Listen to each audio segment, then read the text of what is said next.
Hello everyone, Zero Fossil Fuel. Today is Sunday, April 18th, 2010, and this is the beginning of the victory garden, if you will, or my little freedom garden, inspired by Jules Dervaes. In the sidebar or down below, you will find links to Jules Dervaes' YouTube channel. Hope you'll check him out. Really, truly inspirational man. Also, I'd like to just keep you posted and let you know that I have registered a few domain names to create sort of a Craigslist of local growers, and the web domain is mylocalgrowers.info.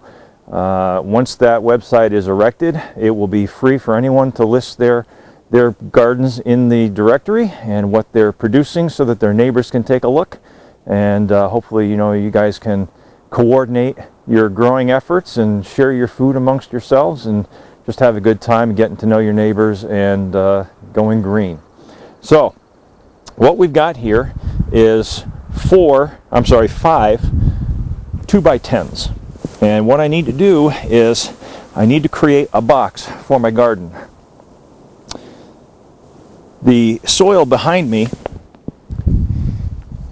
this section of the yard back here, we have some pine trees at the edge of the property, and the soil beneath the surface is completely bound with roots from these pine trees. So if I was to till the soil and try to plant the garden right flush with the ground right now, I would end up killing these trees, and I don't want to do that because these are beautiful trees. So the plan is we're going to take and build a sandbox of sorts. It will have 10-inch sidewalls, and it will run 10 feet from this tree toward the edge of the house, and it will run 15 feet front to back. I'll end up with several rows of produce, and I've planned it out on a piece of paper so that I know exactly where the rows are going to be, and planned it accordingly, according to the requirements of each particular item that I plan to grow in my garden. For instance, squash. They want 2 to 3 feet between rows. Well, I have somewhat of a limited space here, so I'm going to be going on the low side of that, going 2 feet between my rows of squash. Cucumbers. They wanted 4 to 6 feet between each rows.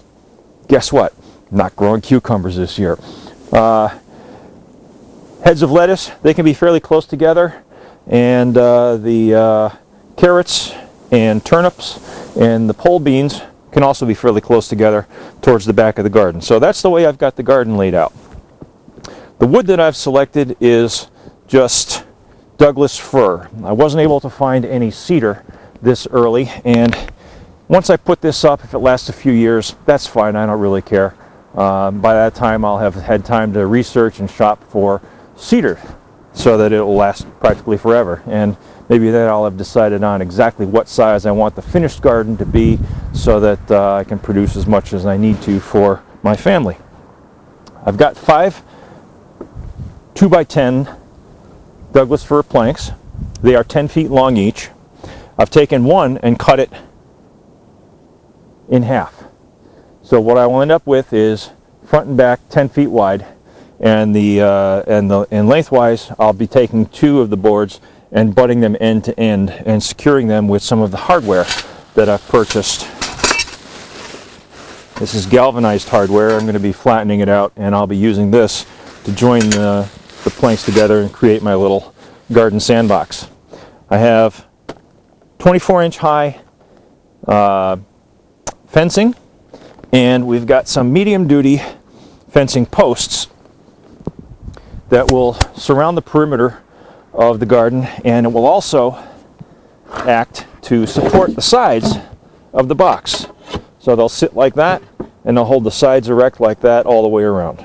So that's the plan. I'm going to go ahead and get started on this project, and based on the size of the garden, I've determined that I'll probably need about just under 5 cubic yards of mulch and soil to fill it properly and to plant my seeds.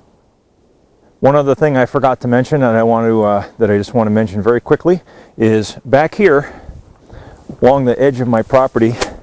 This is just a couple of a few forsythia bushes that we have on our property. Now, the forsythia bushes on our property have just begun to bloom. The key indicator here is once they have finished blooming and all you have is green, that will tell you that the soil in your location is above 60 degrees Fahrenheit, which makes it safe for planting, and you have passed all danger of frost that could damage your garden. So right now they've just begun to bloom. I still have plenty of time where I live to get the garden built, get the soil put in, and just wait for my indicator right here to tell me, okay, it's time to plant. So I hope you enjoy the project. I'm very excited about it, and I really look forward to inspiring you folks. Once again, please don't forget to visit mylocalgrowers.info.